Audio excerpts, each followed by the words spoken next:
राजस्थान से बिलोंग करते हैं, अजमेर से, तो उनका भी बहुत बहुत स्वागत। जी बहुत बहुत धन्यवाद। रेडियो मधुबन 107.8 FM की सभी श्रोताओं को ओम शांति। ओम शांति। विजय जी, मैं चाहूँगा कि आपका पत्रकारिता में कैसे आना हुआ? देखिए, एक तो पत्रकारिता में लोग किसी से प्रेरित होकर आते हैं, हाँ। मगर मैं बचपन में 1975-76 से मैं जब अखबार पढ़ता था तो सोचा करता था कि वो पता नहीं कितने बड़े लोग होंगे, कैसे लोग हुआ करते होंगे जिनके नाम अखबारों में आते हैं। समझ लीजिए तभी से, जबकि एक अबोध बच्चा होता है जो तीसरी चौथी क्लास में पढ़ रहा है, वो अगर ये रुझान रखे कि काश मेरा नाम भी अखबार में आए, तो उस समय से अखबार के प्रति जागृति मेरे मन में पैदा हुई। जब 1980 में मैं 8वीं क्लास में था, तब वाद विवाद प्रतियोगिता में मैं प्रथम आया। तब मेरा नाम पहली बार अखबार में छपा। बड़ी खुशी हुई कि चलिए कम से कम मैं भी अखबार में तो आने लगा। 1981 में मैंने अजमेर के तोपदड़ा स्कूल में एडमिशन लिया। वहाँ वरिष्ठ पत्रकार सुरेंद्र चतुर्वेदी जी लाइब्रेरियन के पद पर थे।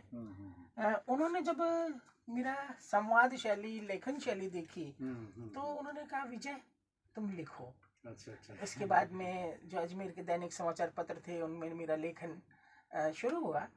1984 में जब मैंने 11वीं क्लास पास की तो चूंकि घर की आर्थिक स्थिति थोड़ी सी डामाडोल थी, सुरेंद्र चतुर्वेदी जी ने कहा, विजय क्या तुम डेस्क पर काम करोगे? मात्र 17 साल की आयु में मुझे ये अवसर प्राप्त हुआ। सुरेंद्र चतुर्वेदी जी ने ये अवसर मुझे दिया और दैनिक न्याय से मेरा पत्रकारिता का सफर आरंभ हुआ। अरे वाह, क्या बात है। इसके बाद 1992 में कुछ कारणों से दैनिक न्याय का प्रकाशन अजमेर से बंद हुआ और 1992 में नवंबर में गुजरात के पहले हिंदी दैनिक गुजरात वैभव का प्रकाशन आरंभ किया, जो न्याय वाला परिवार था उसी ने। अच्छा। और गुजरात के पहले हिंदी दैनिक समाचार पत्र का संस्थापक संपादक होने का भी गौरव मुझे मिला।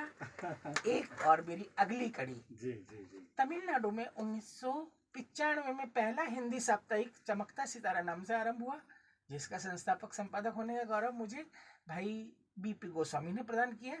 और जब उन्होंने एक दैनिक समाचार पत्र 2002 में दक्षिण प्रकाश शुरू किया, उसका भी संस्थापक संपादक होने का मुझे गौरव, यानी 2 हिंदी भाषी राज्यों में हिंदी का परचम फहराने का मुझे गौरव प्राप्त हुआ। क्या बात है। विजय जी बहुत बहुत धन्यवाद, शुक्रिया। अपना पत्रकारिता का जो सुंदर सफ़र है वो कैसे शुरू हुआ, एक अबोध बच्चे के मन में जो है एक पत्रिका को देखकर मन में विचार आता है और वहाँ से जो है शुरुआत हो जाती है, वो बीज अंकुरित होने लगता है और फिर धीरे धीरे जो है एक एडिटर संपादक के रूप में भी इस्टेब्लिश होकर हमारे बीच में विजय जी हैं। तो विजय जी, मैं चाहूँगा कि अब जैसे ब्रह्मा कुमारी से भी आप संबंध रखे हुए हैं और ब्रह्मा कुमारी के मंच पर हमेशा आते रहते हैं, तो यहाँ आके आपको क्या मिलता है? क्या वो पत्रकारिता में भी उसका कुछ असर दिखाई देता है? ब्रह्मा कुमारी का मेरी पत्रकारिता में पूरी तरह असर हुआ है। अच्छा। इस तरह से, क्योंकि मैंने राजनीतिक पत्रकारिता की और जब क्राइम रिपोर्टर के रूप में अंदर तक घुसकर, क्राइम वर्ल्ड में अंदर घुस करके पत्रकारिता की, इसके अलावा खेल क्षेत्र में, शिक्षा क्षेत्र में पत्रकारिता की, परंतु एकाएक अंतर प्रेरणा हुई कि ये सब बहुत ज़्यादा आपाधापी भरी जिंदगी है पत्रकारिता में। तब मेरा रुझान आध्यात्मिक पत्रकारिता की ओर हुआ। ब्रह्मा कुमारी से मैं आपको बता दूं कि जैसे दैनिक न्याय से मेरी शुरुआत हुई थी, तो उसी समय चूँकि फादर रेलवे में थे, मैं यहाँ आया 1984 में। आबू रोड में जो एक सेंटर हुआ करता था, एकमात्र सेंटर अवतार भाई संभालते थे। तो अवतार भाई ने कहा कि चलो एक बार हम मधुबन होकर आते हैं। मधुबन गए, करुणा दादा वहाँ मिले, नीलम बहन मिली जो वहाँ मीडिया का काम संभालते थे। उन्होंने कहा कि टाइपिंग जानते हो? मैंने कहा जी हाँ। तो बोले एक ये पत्र टाइप कर दो। जब स्पीड देखी तो अवतार भाई और करुणा भाई के बीच कोई बात हुई। उन्होंने कहा आज आप रुकना चाहेंगे? मैंने कहा जैसे आप आदेश करें। तो उस दिन तो मैंने मधुबन, पांडव भवन घूमा। उसके बाद में उन्होंने कहा विजय जी आप अगले हफ्ते फिर आइए, आपको सेवा देनी है। 1984 में। मैंने कहा सेवा मैं बिल्कुल तैयार हूँ, क्योंकि इतना अच्छा वातावरण मुझे मिला। दादी प्रकाश मणि जी का आशीर्वाद और उनके साथ बैठने का जो सौभाग्य मुझे प्राप्त हुआ, वो पल आज तक अविस्मरणीय है मेरे लिए। अगले हफ्ते जब मैं फिर आया तब मुझे सेवा दी गई कि आप मुरली टाइप कीजिए। तो मुरली टाइप होकर के, साइक्लो स्टाइल होकर के सेंटर्स पर जाया करती थी। तो मैं उस समय से सेवा में जुड़ा हुआ हूँ। अब बात आती है, आपका जो प्रश्न था कि ब्रह्मा कुमारीज में 2003 में जब मुझे ऐसा लगा कि ये सब आपाधापी की जिंदगी बेकार है, तब मैं आध्यात्मिक पत्रकारिता में आया। आध्यात्मिक पत्रकारिता में आने के बाद सनातन धर्म के विभिन्न अखाड़ों में, विभिन्न संतों के साथ में, कथावाचकों से मेरे संबंध बने और 2011 में दुनिया का पहला समाचार पत्र संस्कार न्यूज का प्रकाशन मैंने आरंभ किया। संस्कार न्यूज दुनिया का इकलौता दैनिक अखबार है जो कभी भी राजनीति, अपराध, दुर्घटना, मांग, धरना, प्रदर्शन, आंदोलन, यहाँ तक कि भविष्य फल भी नहीं छापता, क्योंकि भविष्य हमारा बाबा के हाथ में है कि हमें कब, कहाँ, कैसे, क्या होना है, वो बाबा पर छोड़ा हुआ है। बहुत विजय जी, बहुत ही सुंदर बातें आपने बताया अपना अनुभव ब्रह्मा कुमारी के साथ का।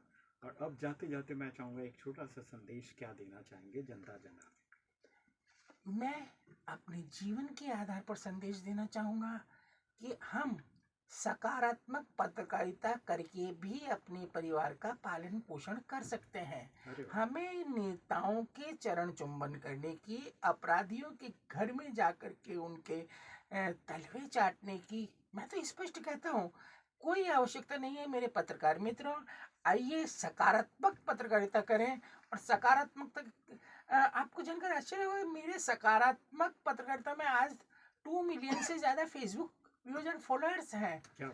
मैं सिर्फ सकारात्मक पत्रकारिता करता हूँ। और आइए सकारात्मकता की और कदम बढ़ाएं, साथ चलें, एक नई विश्व की, एक संगम युग की जो हम कल्पना हमारे बाबा ने हमें दी और मार्गदर्शन दिया है प्यारे रूहानी बाबा ने, उस पर हम मिलकर साथ चलें, एक स्वर्णिम भारत बनाएं, स्वर्णिम विश्व बनाएं।